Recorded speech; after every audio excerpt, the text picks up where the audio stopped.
एक बार थोड़ा सा अपने बिहारी भाषा में आया भी बोलिए तो।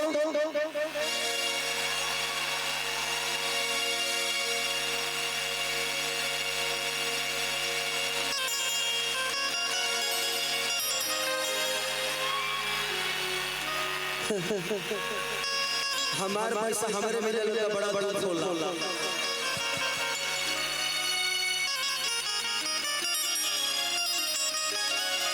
यही है सपना चौहान जी, ये हिमाचल से हैं, लेकिन पहला गाना है ना।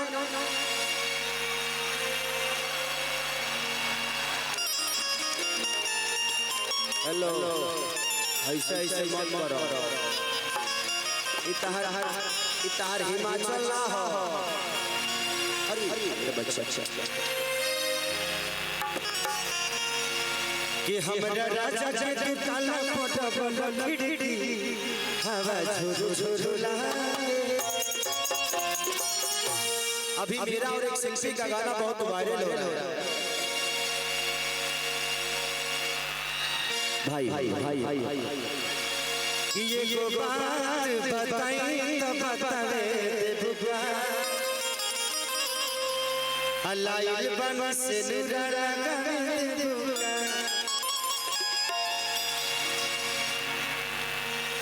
हेलो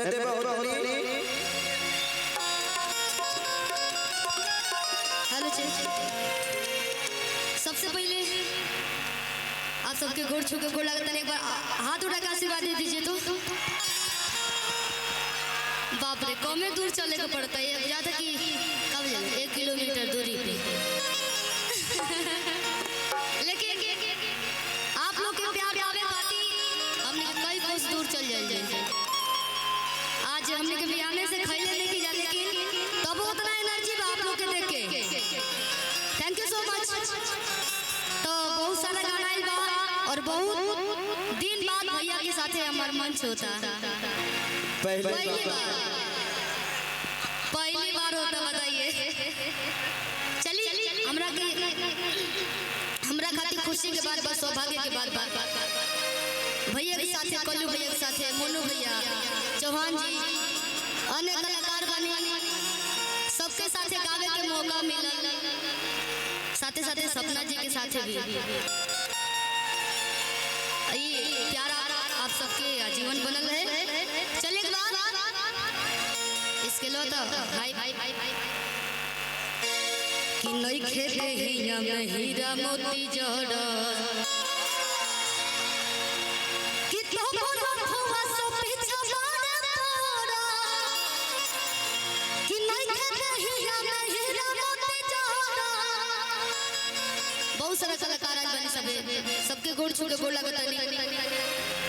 हमरो को देख ले, हमरा डबल गावे के बा ओई सब दी हल्लो ये इसके ठीक बा। हां ये बात बताई बतावे दे बुका हो कि नहीं खेते हिया में हीरा मोती जड़ा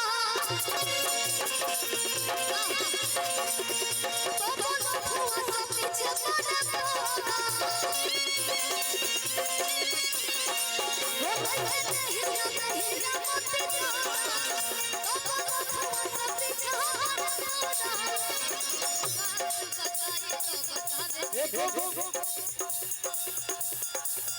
एक बात बताई तो बतावे दे बुआ, एक बात बताई तो बतावे दे बुआ लाई बन सुनुरा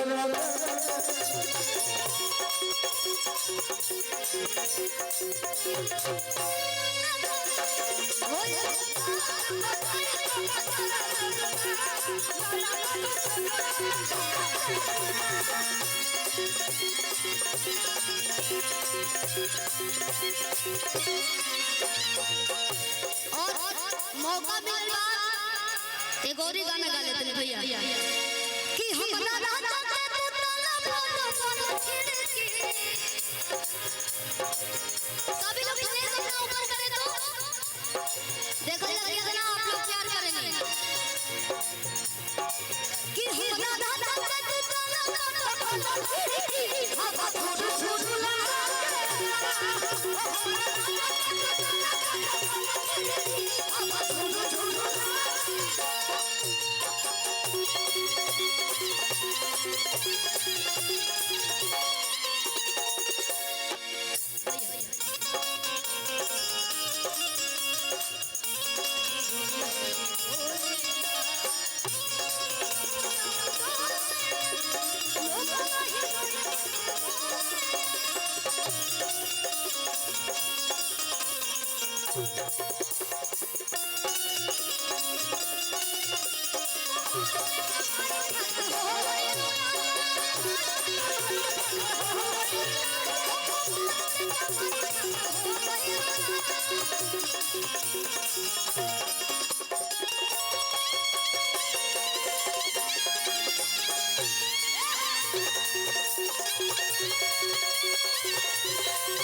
देखिए बात ऐसा बा कि मंच पर बहुत कम लोड बा और वो लोग हिलाए तो गिर गिर ऐसे हम कहते हैं कि लोग हिलाई मत।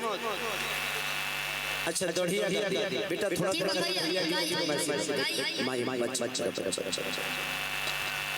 तो इनके बारे में बच्चे ने दिया अभी लगातार इन्होंने मेरे साथ एक राजा राम सिनेमा किया है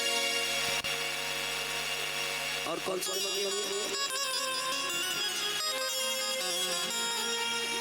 मेहरबान सिनेमा किया और राजा राम किया और लगातार इनके साथ गाना मेरा बहुत बड़ा हिट है कि बाल तो हारी करे एको बढ़ा रहा है यार बहुत कम कहला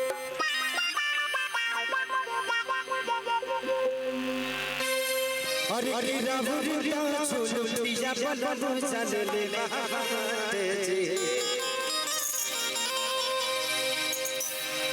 कि बोली जाता मिठाई पाँच में बाटे जी हमरा बबली भैया की फरमाइशी बा कि रहू में झकास कपड़ा करिया लागेला इस सबरिया हरे दढ़िया जन बना बड़ी बढ़िया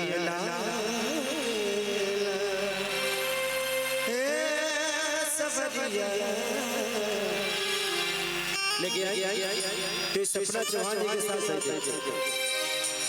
बबली भैया की तरफ से बहुत बहुत स्वागत।